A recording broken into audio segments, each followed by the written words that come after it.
2020 was a year to remember. The world was exposed to a terrifying, widespread pandemic that decimated economies and upended hundreds of millions of lives. The pandemic shone a light on a society that impoverishes billions and divides along lines of race, creed, sexuality, class, gender, and more. Issues of inequality under capitalism, police brutality, government corruption, and the resurgence of hate violence sparked conversations around the globe. As multinational corporations grew richer, local businesses shuttered their doors. In Edmonton, Alberta, nearly half of small businesses were projected to face permanent closure, most being in the service industry, a sector overwhelmingly staffed by newcomers and marginalized people. In short, it wasn't the ideal time to start a new business, especially not a cafe. But that's what Intent Coffee did, and is still doing.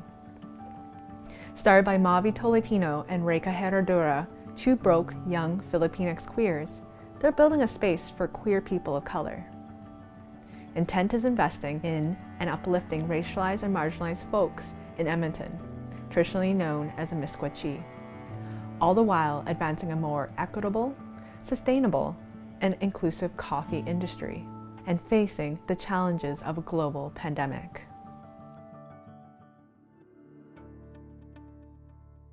I was chatting with this person on a dating site, and then they were like, "You're gender neutral, right?" And I was like, "Yeah, like a washroom."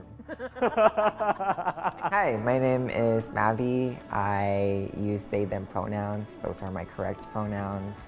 My sun sign is Scorpio. My rising is Capricorn. My moon sign is Gemini. I'm a gender non-conforming person, not gender neutral. I'm not a piece of clothing or a washroom. I was born in the Philippines. I'm Ilocano, so I'm from the Ilocos region. So I speak, my native tongue is Ilocano, and then my second language is Filipino, which is Tagalog. That's our national language. I moved here when I was 13, here on Turtle Island in Montreal. And then I moved here in Edmonton, Treaty 6, when I was 14. Yeah, my name is Reika Herradura. My pronouns are they, them, she, her. My sun is in Aquarius, and my moon and rising is Leo. It shows in our TikTok. Yeah. I was born in the Philippines. I was born in Manila, in Marikina. It's a small town. It's the shoe capital. I moved here when I was 15. The more that we were exposed to like the people in the community and like actually hearing what they want to see and what they want to like have in the city, like the common thing was always like a lack of space that's like centered on like queer and like trans and BIPOC. So we then decided to like, hey, why don't we just make the space as like minimalist and queer, where we would like hire queer people so that like queer people would come and like, oh, think that this is like, what's a queer space, because all the people that work here are queer. And that's when we shifted to like, oh, it's not about the actual physical space. It's like the people that make the space and like that are behind the bar, like behind what the physical space is. Like opening in the middle of pandemic, I think that it made people realize to like invest more into each other and like look out for each other and like take care of each other more. So we felt like it brought people closer, even though we're like further apart. It was also like sad that our friends were losing their jobs. So like opening a space where we can hire like from our community was like a big part of it. Like was a huge drive, because we know that like not a lot of people are eligible for like EI and the government aid. So it was important for us to like build something for the community. That's where Bayanihan comes into play with Intent. Bayanihan is a Filipino custom of working together as a community, and like if someone needs help in your community, you help them, and if you need help, expect that you can receive that help back. And that's how we survive the Philippines. Like we rely on each other so much that if our communities are hungry, then the whole city, the whole province is hungry too. So we wanted to bring that like Bayanihan culture, that communal culture, like into what we do here at Intent. The queer community in Edmonton has very few social spaces, and for racialized queer folks, the list is even shorter. These bars, event spaces, and restaurants were almost universally closed when the first lockdown was implemented. But looking back now, many of these community spaces were on the verge of collapse long before COVID. The pandemic has revived conversations about how we can do better. While talking to Mavi and Reika, it felt as though they were building something different, something revolutionary, something sustainable.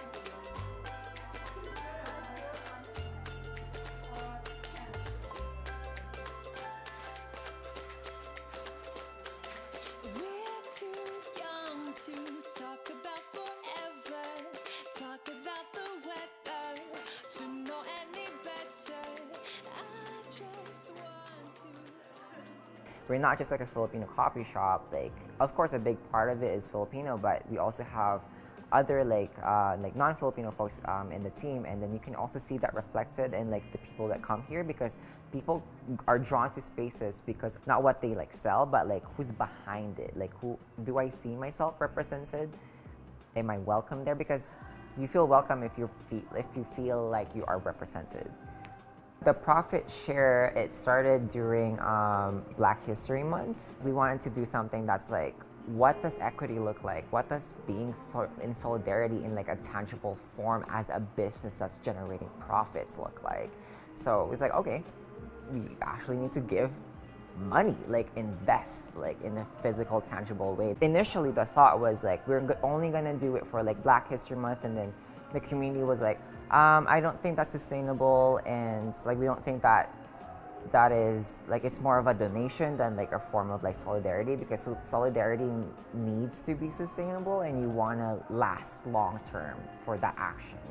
So it's like, oh yeah, you're right. So we received that feedback, and like we really thought about it, and we released another statement that like we are committed to doing this like every single month. And not just towards like Black organizations and individuals, but like to the greater BIPOC community as well. And we plan to like rotate it between like community organizations, and we switch it up every single month. But it's, to us, community is like, we can feed each other. Yeah. We got each other's backs. Like, we have like infrastructures and like systems and expectations of each other to be there when we need help. Everything that we do is like almost centered around, like always centered around food and like feeding people and having that interaction of like, I'm feeding you. Because that's how we establish relationships within our communities, is that like food, it's always food, because that's the first thing that we need. My favorite thing in the entire world is being able to cook for people, or being able to like host someone. And I think that working as a barista and being able to like pass off that cup of coffee to someone in the community is really a lovely experience. And you get to know like the regulars, but even just like people who come in, I think that being able to offer someone something hot that will warm their bones is like a very sweet thing to be able to do. And I'm very lucky to be able to do it, because I know that it is a way that I like to take care of people, and I think that that's a way that I'd like to be able to contribute to the community, is by cooking for them, or by offering them like some form of like sustenance. I think most people can't start their day without a coffee. I know I can't. I get a headache, which is a physical symptom, but I also just miss it. Like, I really enjoy the taste of a coffee. My personal favorite is a soy milk latte recently, but some people like their drip coffee, some people like their lattes, cappuccinos, cortados. Our most common regulars come in right after work and at the beginning of the day, and that's because coffee is something that fuels you. People just love it. I think pastries also, like having a drink and some food, is gonna make you more connected to people. Like where I come from, we don't really see people without eating. I think food and drink are the vessels of community connection. I had met Mavi and Reka last October at an event that they put on called Ugat, and it was just like basically an event for like Filipino folks in the diaspora, and just like where we got to like talk about being Filipino, but in like a more of a deeper sense. I think that it was like that kind of like call to like kind of like reconnect with being Filipino, and now working here, it's just like a slow progression, like trying to like find my way back to it, I think, which is, I think in part why I was like so like shocked to be offered the job in the first place. They had asked me if I wanted to come on and like help them design the space for inside and do like the decoration for it, and then that transitioned to them calling me at like 11 o'clock one night and being like, hey, do you just want a job? And I said yes. Their application process was basically like, write a little mini essay answering one of these questions. And that was very different. So it allowed me to actually talk about myself and let my like potential employers know more about myself. And then when it came to an interview, we literally just sat in the park. We were distanced, of course, because it was like the height of the pandemic. We just got to know each other, and they asked me questions. Definitely there was like, do you have an interest in coffee? Because that's pretty important. But they were also asking questions just about personality and stuff that we like, or like even like, if you could be any mythical creature, what would you be? And then they would share their answers too, so that I actually got a chance to know them as well. They're looking for a part-time barista, and I'm like, this is calling me. And then I was gonna go to a camping trip with my family. I'm like, I think I need to send this email first. I need to send my application first before going. And I feel like I made the right call. And then I was already on Banff. I was already out with my family when they reached back to me through email, and then we chit-chatted for a little bit. And then they said that they felt my energy when I was talking to them. They're like, hey, do you wanna come in the next day for an interview? Sure, yes. And then I told my mom, Mom, I have to go home from our camping trip early because I have an interview. And I did, and I met them for the first time, and that's how I got here. I just really didn't realize how much I love looking at spreadsheets all day. I love it. I could do it all day. I do it all day. And I really enjoy it. I'm excited to see how all of our spreadsheets come together at the end of the year. And I never thought that I'd be able to do TikToks for a living. My boss, technically, Mavi or Reka, showing me, okay, this is the next TikTok challenge that you're gonna have to learn. They'll be like, Erica, punch in already, you're gonna dance. Right when I get into my shift. Where else can I do this? What other workplace can I actually do this? I think that this is the first job where I don't roll my eyes when they say that we're all a family here. Having Mavi and Reka as my employers, actually they don't feel like employers to me. Like, I know they are. And I respect them just like that. But like, I also feel like they're my family now too. And my other coworkers, I don't even feel like they're my coworkers. Yeah, I feel like they're my chosen family. That's how I feel about them. Like, they're all gonna be queer or BIPOC, and I'm not gonna have to worry about explaining myself or having to hide any part of me. So that was very nice. I think hiring all POC staff was really great, because I can't think of many other places. Like, the traditional barista that you think of is like a white man with curly hair and a big beard and wearing like a leather apron, and we're not that. None of us are. I love that they ask our input. Like, all of our input like goes into making a decision together. And even though they're the ones who started it, like, they give us like ownership to this place. And that's what I love, and I'm excited, and I want to keep going. Without this job, like, I wouldn't really have all the tools that I have now to like feel more connected to being Filipino, and also like the connections that I have and the friends that I have that like help me. Like, Erica helps me with Tagalog or like learn Filipino, which is really sweet. Or like Mavi and Reka will like put on Filipino music and I'll sing along to it. Even like sharing food, like in the back sometimes, like Mavi and Reka will bring foods that I've never had before that like I had when I was a child and I don't know how to cook for myself. and they'll bring them and we'll share them here, which is really, really sweet. Here's the thing, I've always dipped my foot into like Filipino associations or communities. I tried dipping myself in queer spaces online. On both of those places, I never feel like I belonged. And then I'm like, I made a few friends here and there, but I've never really found other queer POCs like me. I thought I was just never gonna find people who like have both of those. I think that's also allowed me to explore my identity, knowing that I have all the teammates here that will support me no matter what. I think that like being queer and being queer in this city especially, there's not a lot of places for us to meet that isn't a bar, and also someone who is like still exploring their queerness. Just like where I am personally, like it's hard to do that in a space that isn't like speed dating or like being out in a club or like online dating. And I feel like everything is like built around like romance and not like real true connections either. And I think that having a space like Intent and having a coffee shop where like there are events to just like meet other queer folks in the community is really important. In terms of just having a sober, safe, queer space, like this is where it's at, I think. So cute, it's like serving queers too. And like seeing some of my coworkers finding love.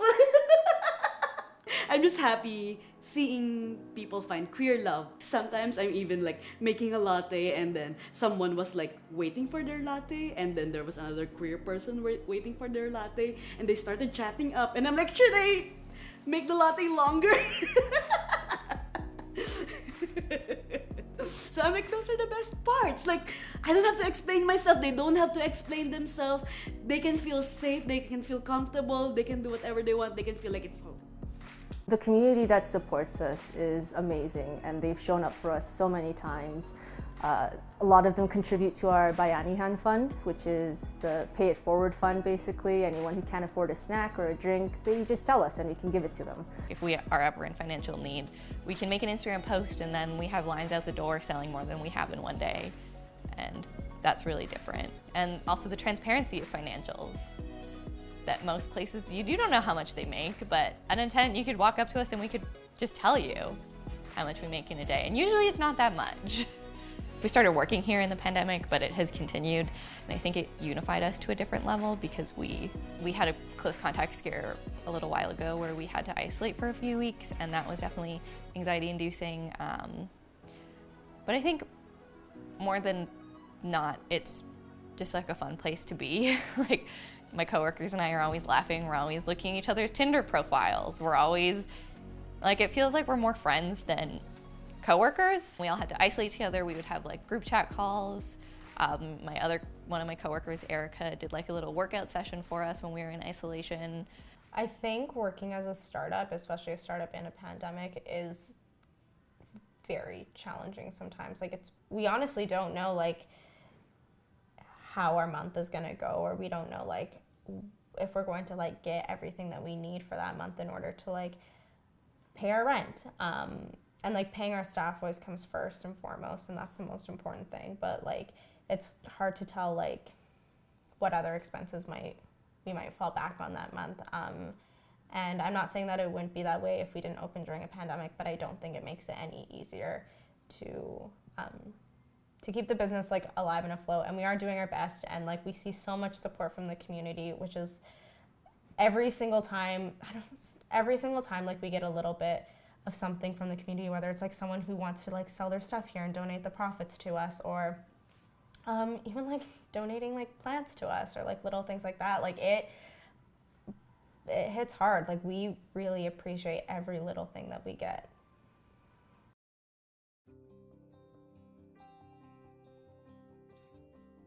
In addition to the regular sugar and spice of queer community spaces, Mavi and Reika bring something extraordinary to Intent Coffee. Their not-so-secret ingredient comes right from their Filipino culture. Coffee culture in the Philippines is Nescafe, and in the mornings and during lunch, merienda, which is an afternoon snack, before dinner, dinner, after dinner. That's coffee. Actually, I forgot the dawn, before breakfast. So you just hear the clanking of like the Nescafe. Beyond the product, coffee culture in the Philippines is community and having conversations over coffee and sharing our stories over coffee.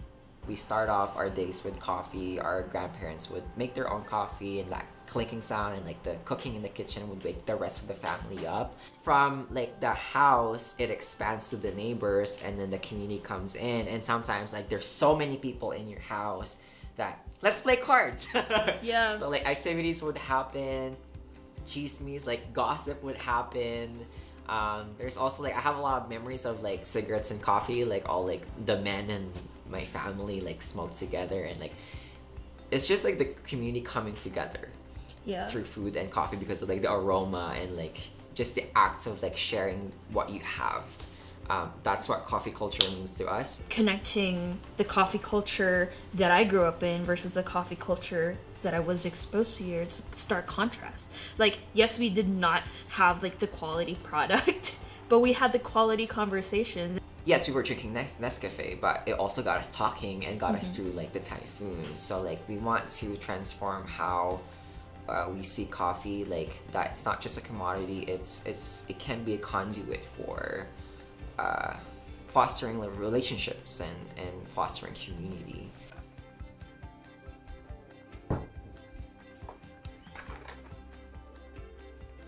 Of course, a coffee house is nothing without its coffee.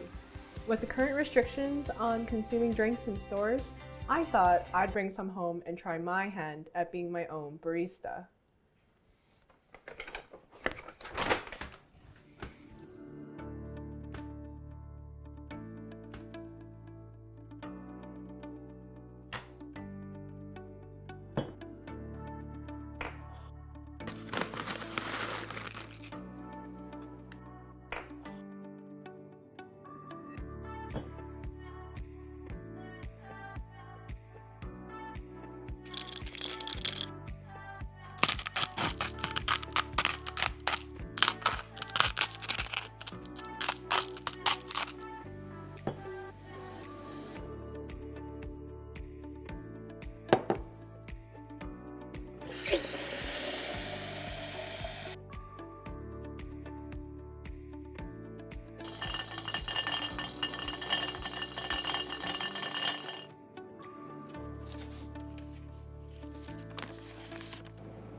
I wonder, who are the people behind the coffee that Intent sells? Who are the farmers that have helped fuel myself and so many others to wake up and move through yet another day? Mavi and Reka are working to advance sustainability and equity here in Edmonton, but they're also the kind of people who would connect with producers who share their vision. I'm just going to start recording so I don't forget. Great, awesome. Cool. I'm Iona. And I'm Paolo. And we're the team behind Kape Philippine Coffee. Kape is the Filipino word for coffee, and it's a social enterprise that promotes farmer first, relationship-based, award-winning coffees from our homeland, the Philippines. And we work with Indigenous and women farmers and their families to bring the best and unique coffees from the Philippines that is rarely known here in Canada, North America, and beyond.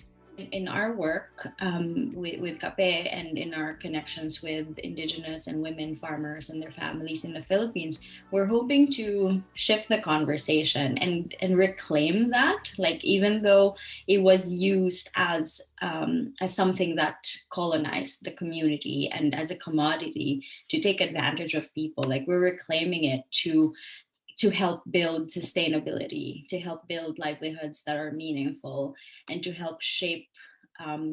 Yeah, in our lifetime, we would often remember the names of our teachers, maybe our doctors, maybe our family dentist. But do we remember the names of the farmers, the coffee farmers that provide us with this amazing drink every day? On the day we met over Zoom, the Philippines was being hit by an unseasonal typhoon. At first, we were worried that something had happened to the farmers.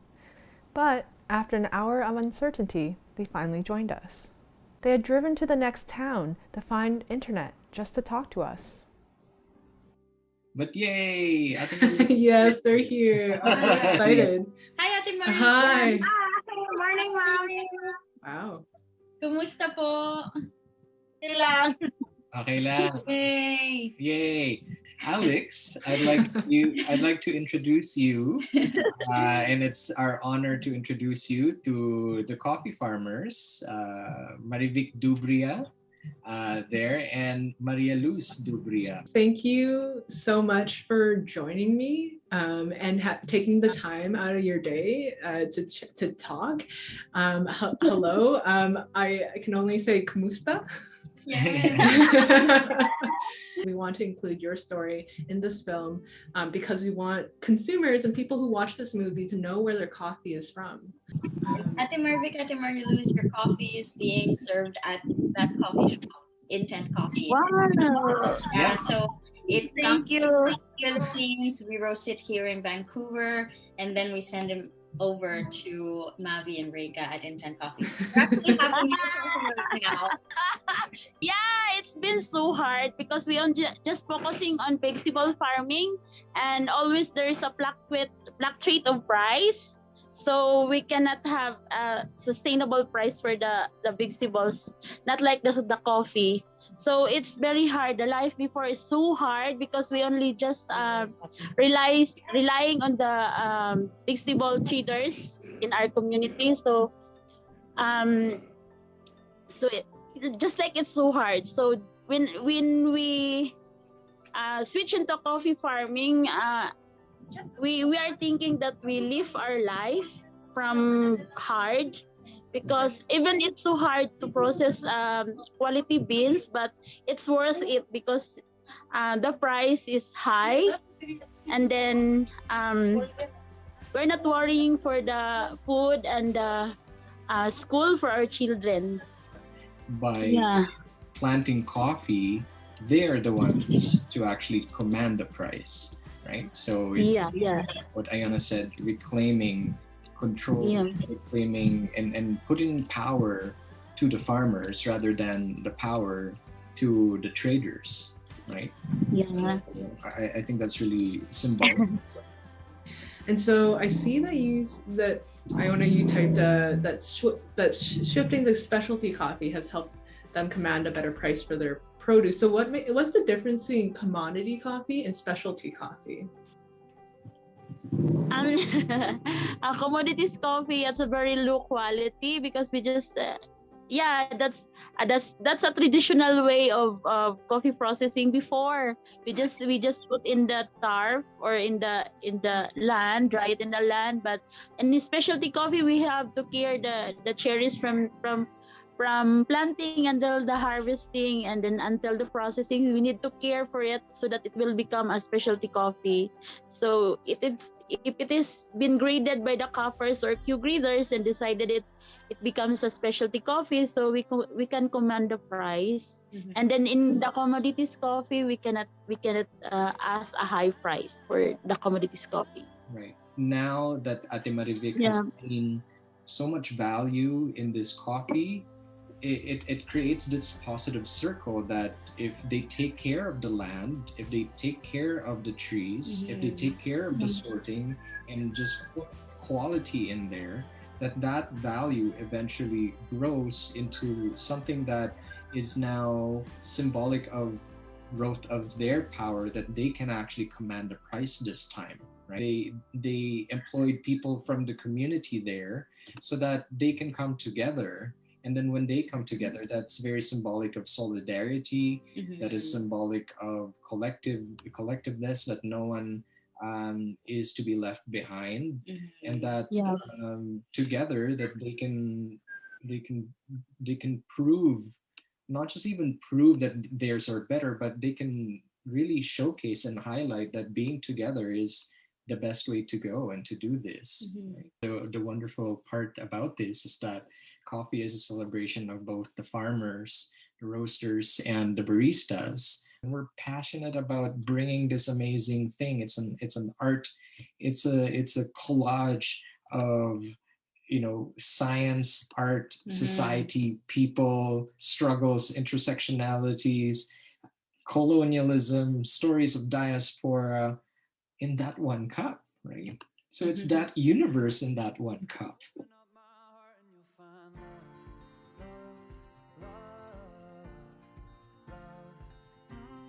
Intent is showing us a blueprint for building a new normal that is more equitable and just. A future where we reconsider how we treat and value one another, because compassion and community are the only way we will survive beyond the pandemic. Malvi says that they draw a lot of their vision for the future from stories of the past. In San Francisco, there was this diner called Compton's Cafeteria, and it was open 24 hours, and a lot of like trans people and drag queens gathered there because, you know, like after the bar, where are you gonna go? So the diners were open 24 hours, so those spaces served as a safe space and a gathering spaces for the LGBTQ community. So the cops raided Compton's Cafeteria, and there was a riot, basically. So they started dragging queer people out of the space. The first action of like modern like queer revolution is a piping hot cup of coffee was thrown at a cop, and that's where the riot like started. And not a lot of people like know about the Compton's Cafeteria because it actually happened 3 years before the Stonewall riots. So before the break, there was a cup of coffee that was thrown. And that movement, that situation, that actually started a lot of like queer organizations in the US. Like those queens actually started a transgender national support group. But then Stonewall happened, they were forgotten because it wasn't documented. It only lived through like oral telling. Opening coffee shops is honoring that resilience and that tradition, that history, that like, you're not kicking us out anymore, we're here to stay. We deserve to drink a cup of coffee as a full, like, proud queer person. We want to have a space where it's collaborative, that it's not just us, we want to provide opportunities to other like BIPOC, QT BIPOC that want to start something on their own, and having that hub of, you know, like people just wanting to start something together. We want to do our own roasting, so we want to work with our roaster Kape, who directly sources coffee from indigenous coffee producers in the Philippines. Like, we want to go back to the Philippines and source coffee with them and have a sustainable relationship with 1 or 2 farmers and roast our own coffee, and also like train people how to roast coffee as well, so there's more access to that. And we want to have a kitchen, because again, food. So like we want to have a big kitchen where other folks in the community can rent out, like, hey, I want to start a jamming company, or I want to start cooking this or that, and providing the opportunity to use that kitchen to start something of their own. and for our communities to have event spaces where we don't have to worry about where are we gonna like host this event, are the owners like queer friendly or BIPOC friendly, because we were planning to like if the cafe's operation, we would like lend it out to the community to use it. So that's like 1 to 2 years is having like our own space, because right now like we're in the mall, we don't have much autonomy with our hours and how we use the space. And I guess like in terms of like the long-term vision that we have, is one of them is definitely like creating equity and sharing equity with everyone else, and you know, everyone's benefiting from it. Yeah, so again, the idea of like everyone is fed, everyone that's involved in this trade is benefiting from it. And we also want to, we are like, our legal name is Intent Collective. And I do want to change that though. We want to change it to something like bigger, but like the word collective reminds us that like our direction is being collectively owned, that no one single person has like the absolute power to make decisions. It's everyone's. So that's the direction that we're trying to take, and we're already starting with our team, like our, because like ownership in paper to us doesn't mean anything. It's all about like how much are we investing in our team to feel like they actually have something, like they're a part of this. So that's the track that like we want to like go down, is to be collectively owned. Having autonomy collectively and benefiting collectively, and everyone thriving collectively. We're all just like specks of dust in this rock that's floating, and we're all just gonna be dust. We'll be gone with the wind. And like all of the material things that we've owned, they're just all gonna be gone. But I feel like what I will carry with me is connections. All of the connections that I've made with people, with whatever vehicle that I am on. And right now, coffee is one of the most powerful tools that that I'm able to connect people with.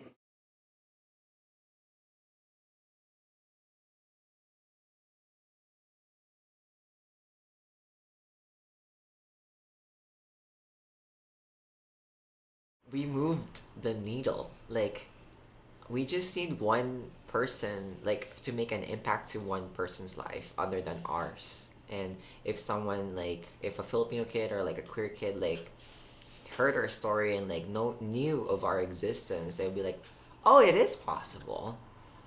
Then that's it. We were successful. That's what we want to do, is be better ancestors and have something to pass on. Because we know that we will, well, it might be a possibility, but like there's not a lot of chances that we would see everything that we want to change and see in the world, but we want to have a taste of it now, and we did have a taste.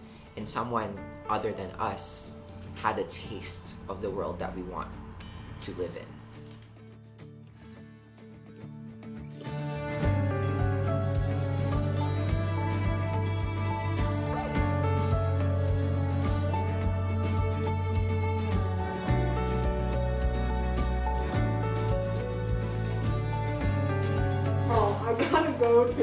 Yes, there we go. Because Erica has guaranteed it. We got we got it on camera. It's gotta be true.